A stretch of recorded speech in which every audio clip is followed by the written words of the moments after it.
Hey guys, give me a 5 for 5 and we'll roll with this. We will roll on out. Please share this. Please, please, please share this one. I would really, really appreciate you if you would. Oh, I like seeing all them green names. Oh man, those are awesome. Good to see everybody, guys. Hey, Miss V, hey, Buckeye. Thanks to all the new members. You guys are just so, I can't even believe it, to be honest with you. You guys are just great. Great, great, great, great, great. Um, and again, guys, you know I'm not going to hammer you on anything like monetization stuff. I just don't like to do that. I feel uncomfortable talking about stuff like that anyway. I just get embarrassed, but I'm humbled every time you guys help. It really does help, though. I will say that. Just know that when you do that, and I know that's why you do it, is to help me and support the channel and stuff. And it really does. So, the Mindful Metaphysics, thank you for being here. You're our only green member so far. So thank you for that. So listen, guys, we've had just stuff upon stuff upon stuff, right? Um, yeah, I was not expecting any of this. Now, you can't really expect an X flare, right? I guess you could kind of expect an X flare looking at some of the forecasting models and seeing what's going on, but you can't expect this mess, because that's what this is. This is a freaking mess. It's a lot going on. And a lot. And that's why I bet this is my third live stream in less than a day. I never do that. You guys know that. I just don't do that. So I don't think it's productive. I think people get bored. At least with what I'm talking about. There's other channels that can do that, and it's appropriate. Okay. If talking back and forth with the chat, stuff like, well, just like Tommy does. That's appropriate for him to do what he does over there, because that's what he's doing over there. He's talking, right? Well, I got stuff to show you, right? When it comes to data and stuff. And this can get boring if you don't do it the right way. I get it, right? So yeah. So please go show Tommy some love over there too, by the way. They can always use the love over there, guys. I promise you. And it won't be left unappreciated. I can tell you that. So, that's over on the lifeboat. Anyway, we're going to go on with this. Guys, listen. We've had the biggest radiation storm we've had since 2012. Now, I didn't expect this. Now, if you guys remember, and what we're talking about with the radiation here, if you remember not my update stream, but the first one I did when this flare happened, remember I said, hey, we're getting a little spike here in the radiation. And it's what I kind of expected, because with X flares directly facing you, yeah, you're going to get an influx of protons, right? But I did not expect it to ramp up this far, unless we were getting more eruptions. And guess what? We are. It has not stopped erupting. Even though we haven't had another X class, we've had decent sized M classes over and over and over again. There's something called a sympathetic flare. What all that means is you got two sunspots or more that are sympathetic with one another. In other words, like I was calling it earlier, communicating with one another. Okay? So that's what we're seeing here, right? And, it just is what it is. Hey, Brian, what's up? Yeah, that's what I'm saying, Brian. We just had a flare 5 seconds. It continues to happen. And I think it's relevant to talk about that.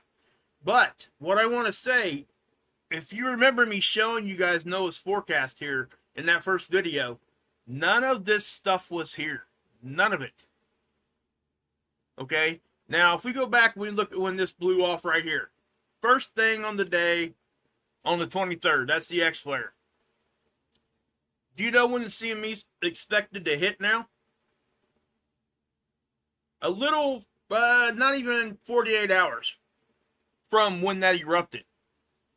Okay? So we're looking at, they're saying very early on in the day on the 25th, right here, or even earlier. I've seen some saying earlier than that. That means that this thing is moving fast. Okay, because high end, we're looking at 5 days on an arrival. Low end, most of the time, without talking about like grid down stuff, we're looking at a day or more, right? And even with a day or more, that's really, really fast. So this is definitely moving fast. That's going to add to everything. And we would expect to see that with the next flare. Sorry, that's just what happens. Bigger flares produce bigger CMEs that move faster and are more powerful. So I'll just say that, right? Now, guys, everywhere I looked, I couldn't find anything. What I did was I searched for S3 level radiation, solar radiation storms. And the earliest I found back, when I went back, was 2012. Do you see how close we got to an S3? I would almost just call that a very low-end S3. And that's why I named it the way that I did. But do you see it falling off? It doesn't mean it ain't going to spike back up. If it starts flaring like it still is continually to do, and it starts putting CMEs out over and over and over again, even if they're small, it's going to be throwing protons again. And it's not going to take much to push that on up. Okay? So, how do we measure that, right? Well, we're looking at this. Check this out.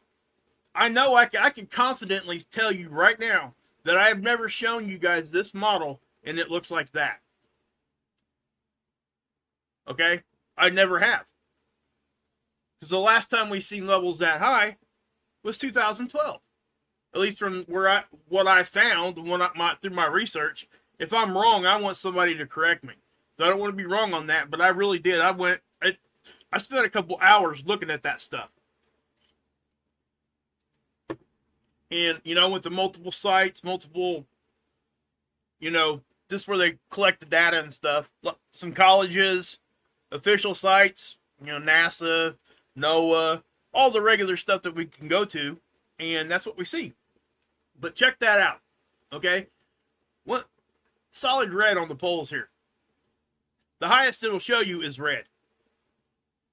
So likely this is even more. And how do we know that? Well, look over here. Okay? Maximum absorption. Right over here. And when typically, here I'll show you what I'm talking about. I'll back it up. Now, hold on a minute.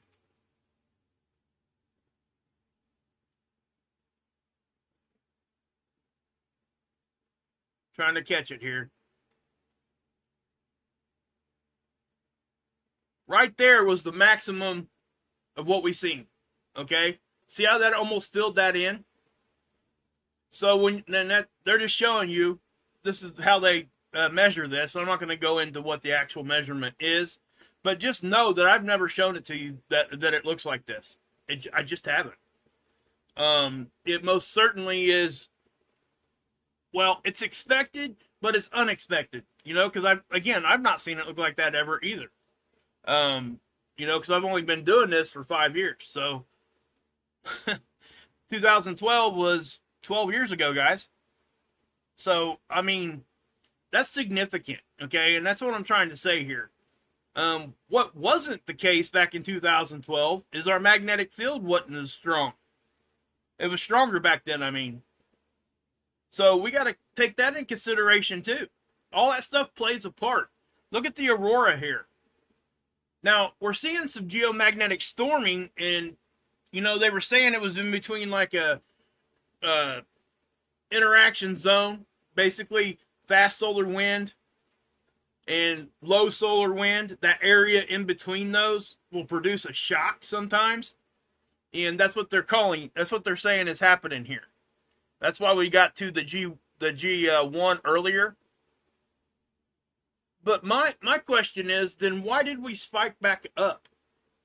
Usually when we get hit with that kind of thing, it just hits and goes away. I can confidently tell you right now that we're getting hit again. And let me show you why. This is the data. BZ's down to -6 again. Has been for the past few hours. Speed is picking up.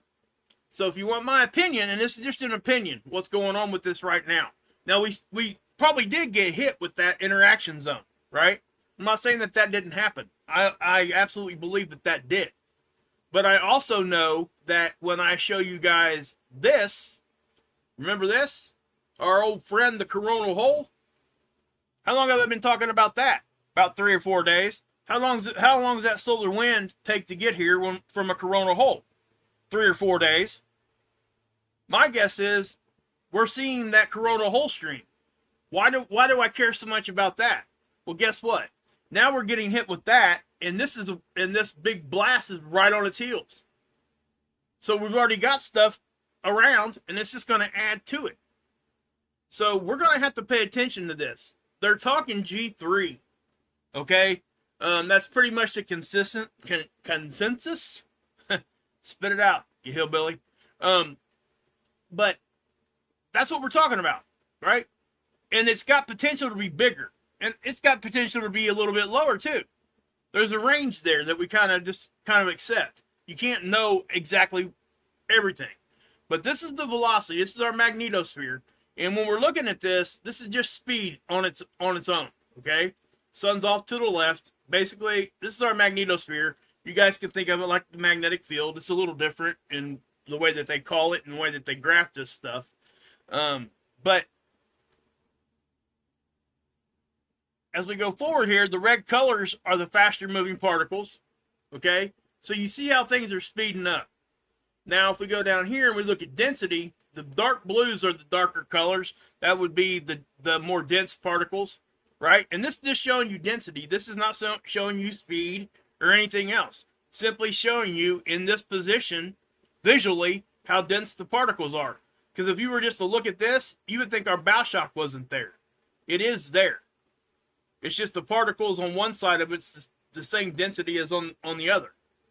So it doesn't show up. Now, it's probably not exact either, okay? Because this only goes up to a certain level, right? So if it's over top of that density level there, you're not going to know that either. Not from this model. You would have to go look at data, and that's why we do. Now, when I show you this pressure, okay, I looked at this a minute ago, and I don't want anybody, like, getting all freaked out, okay? Just don't freak out over that. Please don't. It looks massive, right? I mean, it looks intense. This is magnetic pressure, and I also can say this. I'm just being real with you guys. I haven't shown you guys a magnetosphere imager on this particular model in a long time that looked that intense. Okay? So all I'm saying is that we are experiencing stuff, and things are going to continue to ramp up, and we're going to have to pay attention. That's just all that there is to it. And again, we can all understand pressure, right? So this is magnetic pressure. Almost everything I talk about, guys, is dependent upon magnetics. It really is. Everything travels here that way. You know, what is plasma? It's a charged gas. It has a polarity. So it comes here that way. Not to mention that just the initial blast of things too has a force of its own. You got to take in consideration gravity and everything else. I mean, there's so many things that are just wrapped up into it trying to forecast these things, and that's why I don't. I try to nowcast, that's why I'm here right now with you, because this is happening right now. And I do my best to stay up on it, and I hope you guys get that. Hey, thank you, Full Hope. Appreciate that. Another 5 members. Who got them? Dillards, Denise, Timothy, Menacing. There you go. Monk got one. Heck yeah. There you go, guys. Thank you. Thank you, Full Hope. Appreciate you. Okay, now, so, with that happening, and we're seeing all this stuff going on, right?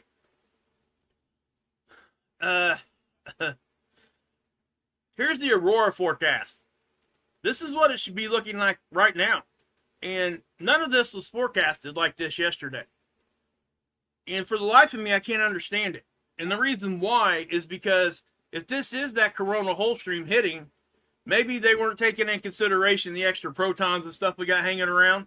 So I would imagine that's probably playing a part in this also. I'm not saying they screwed up. I'm just saying that this is something that caught people by surprise. That's all I'm saying. And rightfully so, when you're talking about these kinds of eruptions. But at the same time, and look right here, guys, it's just not happening. The bigger hit. See how that's increasing? So if anybody is in the Aurora Oval, wherever you're at, if you see Aurora tonight, send me some photographs. I want to show it to people if you want to. You don't have to, but I would love to be able to show that to people, especially from you guys. You know, I don't live in an area where we typically see these things. I've never actually put eyes on Aurora myself. Okay? Oh, obviously, we've all seen pictures of them. They're beautiful. I would love. That's on my bucket list. Might not be on my bucket list much longer if we get these huge storms and we start getting Aurora, you know, down in, you know, mid latitudes. Mid latitudes, for people that don't know, is kind of like right in here. And then when you're talking about low latitude, you're getting close to the equator. Okay? Remember during the X-45 flare event, Carrington event, they did see Aurora at the equator. People on the North Pole actually had to go outside and look south. So, I'm just saying. Now, I'm not saying for that particular event, but it happens. Okay? Sometimes when you take a bigger hit, it'll push this Aurora oval so far this way, and it has a lot to do with the magnetic position and everything. Okay? But sometimes when you're up here, when you typically, if you lived up here, just go outside and look up, and there's your Aurora. On a bigger storm, sometimes the people that live up here, like in Alaska up here, go outside and they gotta look south. So, I'm just saying, right? It's just how things work. But why do we see them on the poles? Because that's, you know, that's where things filter in. And that's exactly why you see this. These are our pole areas. Okay? Now, when you see the dartboard, is what I call it, the bullseye, whatever you want to call it there, that's when you see the flaring. It's going to show you the flare there. Now, a flare can produce, you know, extra... Sorry, guys. Here on the X-ray flux, you can put more energy here, too, in the poles. Okay? It just does sometimes. So, when we're looking at this, you got to take all that in consideration. But I am kind of glad that we're kind of seeing this taper off, because, and the reason why, and I'll show it to you here in just a second, because I want to show you guys these things first. Okay, I'm going to take you. This is SDO, right? The one geosynchronistic orbit from our point of view. Okay, I want to show you guys how these things are communicating. They're calling them sympathetic sunspots, and all it means is they're communicating with one another. You guys remember me making the comment in my previous video, it looks like they pretty much flared at the same time. And then I went on to tell you, hey, it looks like they're communicating with one another. And they were. I didn't know I didn't even know. I'm honest with you guys, every time I don't know something. I didn't know they called that a sympathetic flare or sunspot when they were communicating with each other. I didn't know that. So I learned something today. Thank you, Dr. Tony Phillips, because I seen it over on spaceweather.com. So that's what I mean, guys. We got to go look, and we got to go look at other people. Don't just watch me. Go watch everybody, okay? So anyway, as I move forward here, I'm not sure where we were at in that run. Those are those continual flares from that bottom sunspot. So let's see what we got all the way back. What time was that? Man, we're not going to be able to see that X flare right there. Daggone it. We'll be able to see it here on the 94, though. Okay. How far is that? Okay, yeah, it takes us all the way there. Okay, so we'll be able to see it here. And we're even going to get to see the first blast a couple days ago on the 21st. Remember the big canyon of fire opened up? Then we had the second canyon of fire today. There's that first one I showed you guys about 3 days ago. That did sail north. Okay, but you can tell here that you see this line right here? These sunspots are communicating with each other already. So as we get closer here, you see them connecting, and I'm going to say something here that I was noticing. I don't think it's just these two. I think all three of these, and even a fourth sunspot, might be happening to communicate with each other all at the same time. Because it looks like they all flare at the same exact time. Or close enough to call it the same time. So, here's the X flare. right there. Okay, that's your X flare. That's lit up. That's lit up. That's lit up. It's lit up over here too. But it also could be that these two are communicating. But I do think that this third one is too. Okay. But past that, if you follow these lines, remember what we're talking about here: magnetism and stuff traveling on a magnetic connection line, right? What are we seeing here? Well, if it happens, then it can still continue to go. It might be a little bit of a delay, but I do think that all this stuff is communicating. I really do. And you can see it in the model. So, you know, if it's not, it's not. So what? I mean, I'm just saying it's just what it looks like. But that X flare, why did it come in as an X flare?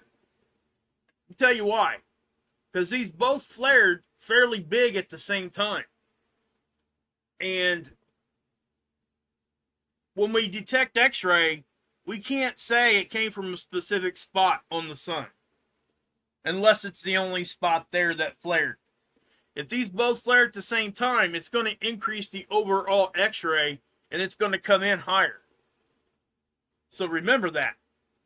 But when they both do, it destabilizes a bigger area of the sun, and these big blasts can happen. So I'll just say that on that end of it.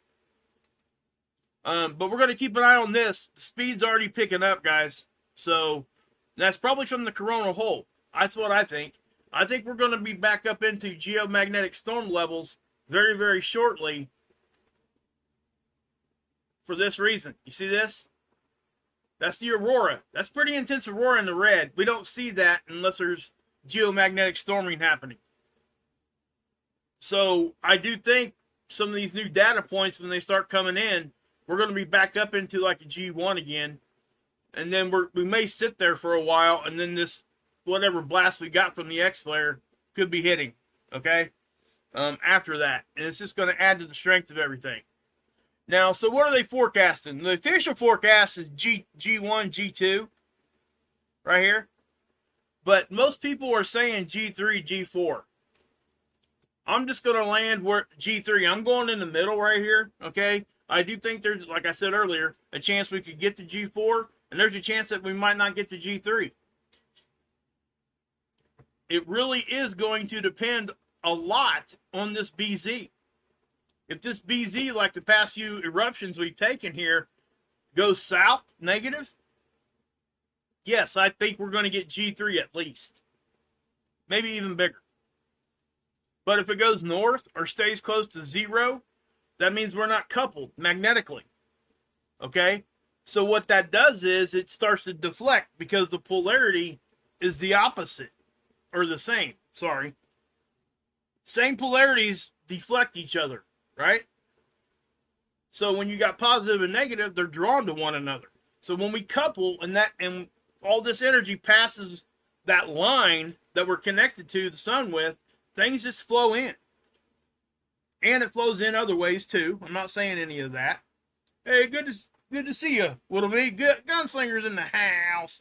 John H. All right. So, this is the Australian magnetosphere model. And again, this is their version of this. Okay, this is a lot more visually dramatic.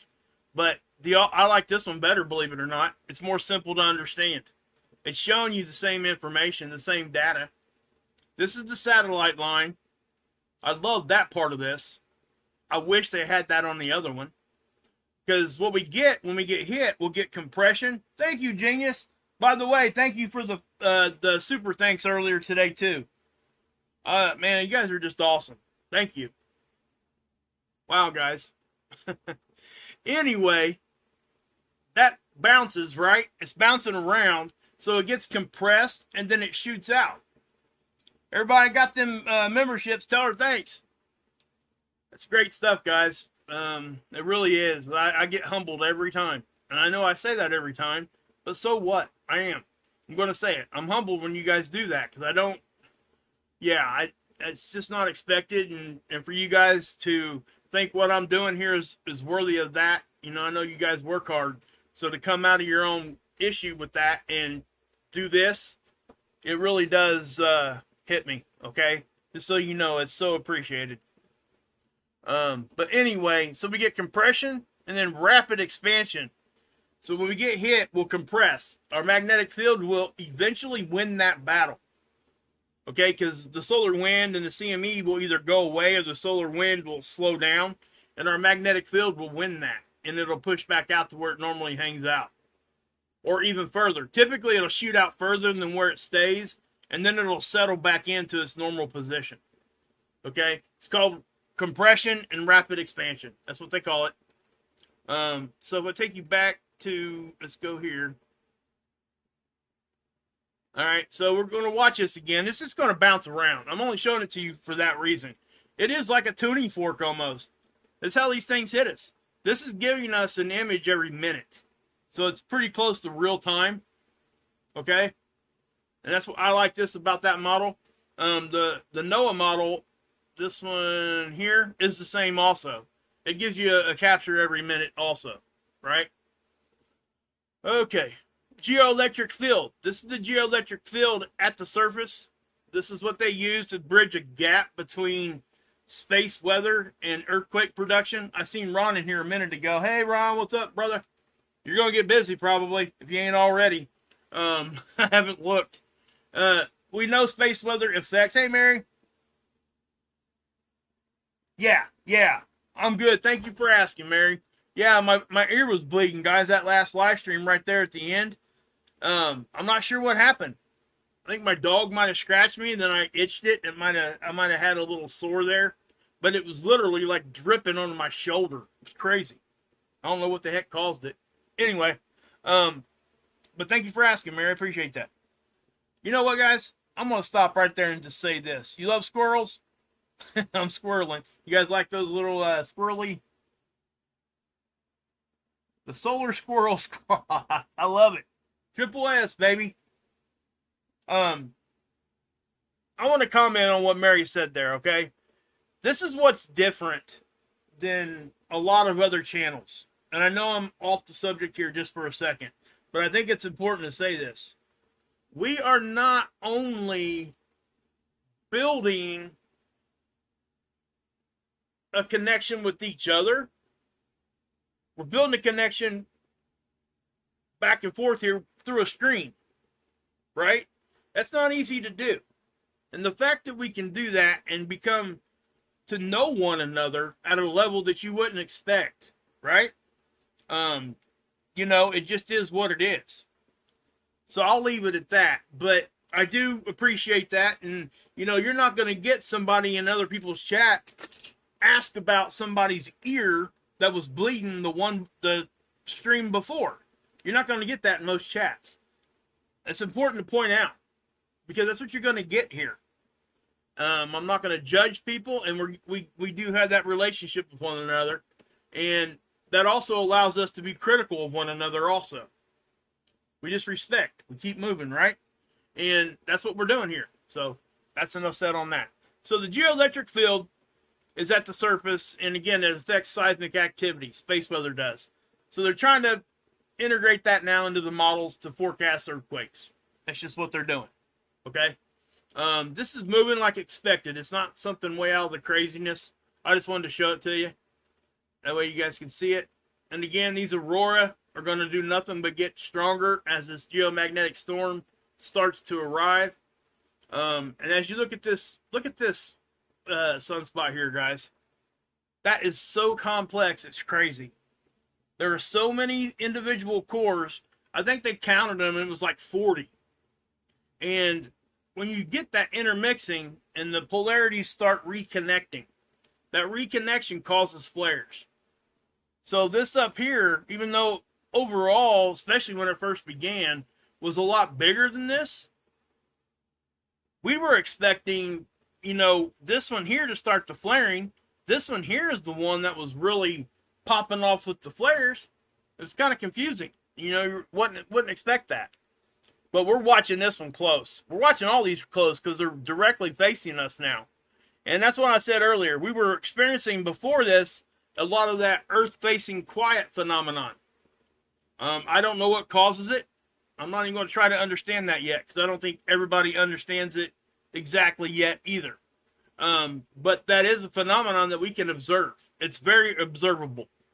What that means is when these sunspots, they come on this side of the sun, they start flaring and seeing me this and seeing me that, and they get about here, and then they quiet down.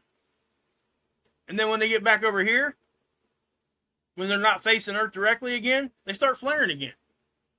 We see that a lot, and I don't know what causes it, but that is a phenomenon that we absolutely do see. So, it just, again, it's one of those things. It is what it is. There's not much that we can do to try to understand that any better yet. They are, they're researching it, obviously, but at the same time, they're probably not spending a whole lot of time on that. Because is it really that important? It is important for the future to understand that, hey, the chances of this happening or that happening.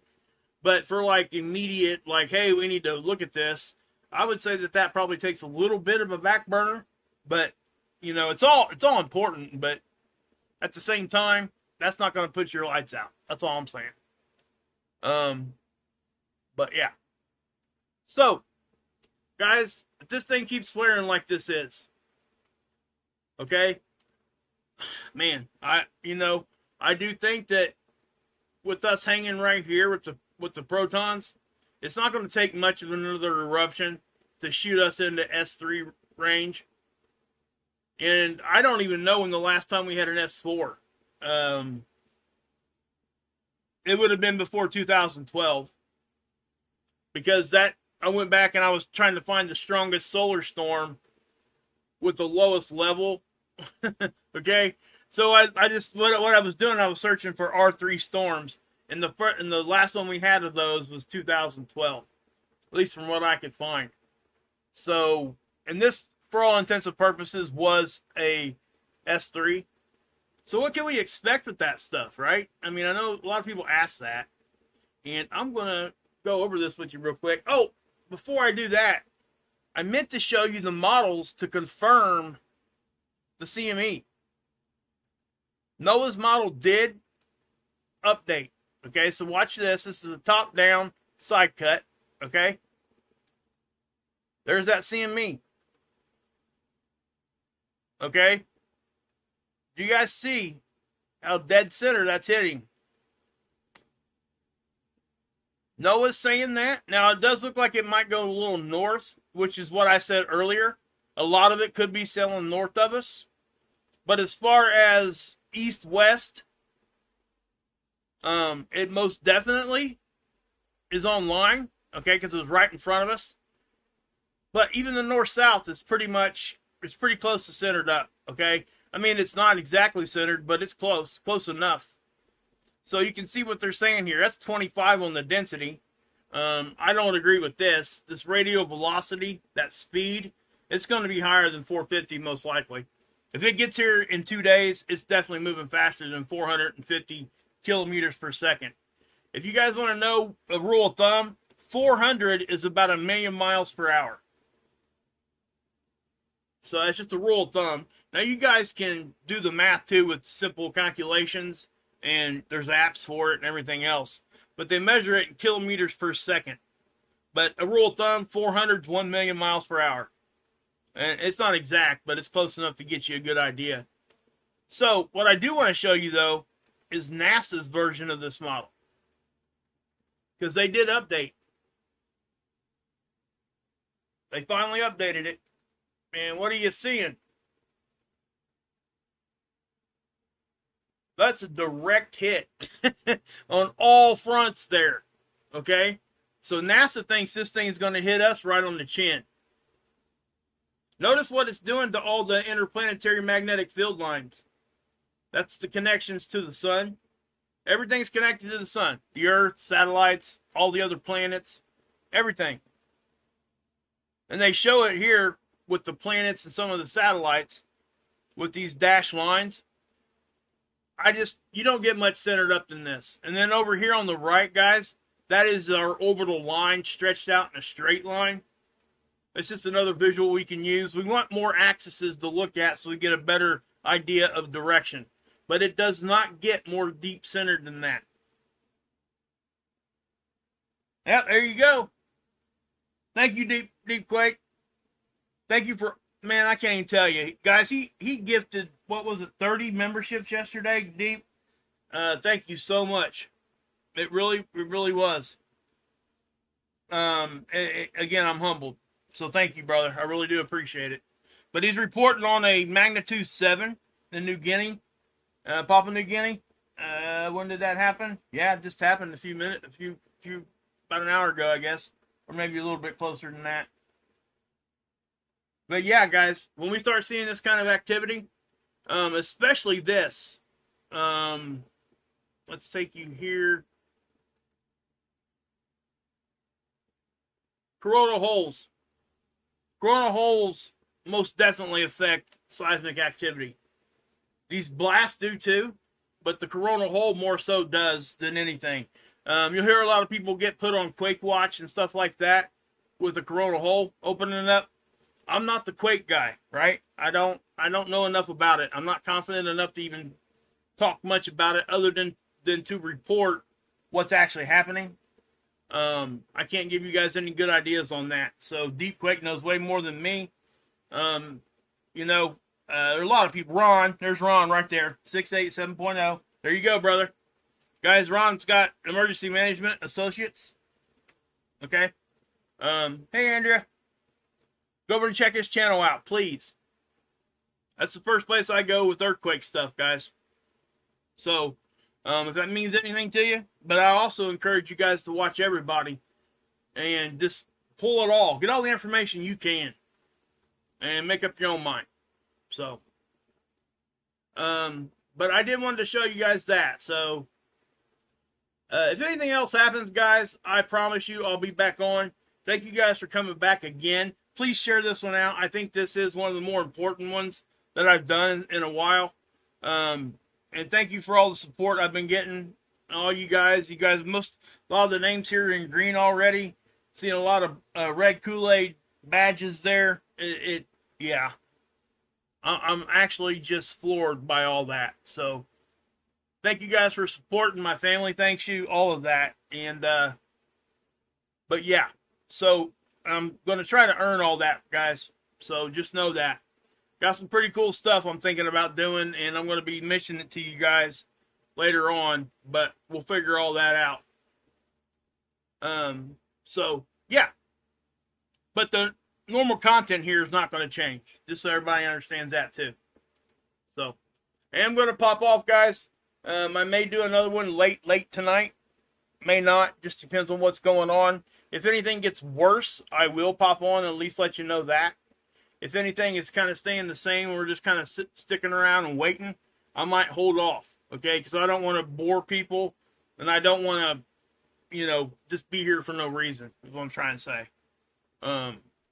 Unless it's just an update, that kind of thing, which is important to know, too. It's important to know when nothing's happening, just as much as it's important to know when things are happening. You know what I'm saying? No fear, ever, ever. If anything I talk about here makes you fearful, go watch something else, come back later. Okay? Thank you, Genius. Thank you, Mindful. Everybody else, Miss V. Yeah, thanks. Yeah, Jesse, thank you for putting that in there. Hit the thumbs up. Please share. Share. I can't say it enough. Ron, thank you, buddy. Appreciate you. Thanks, man. Appreciate that. $10 super chat from Ron Lowry. Thank you, man. Appreciate it. All right, guys, I am going to pop off. So, anyway, God bless. Yahusha saves. And you can drink this Kool-Aid.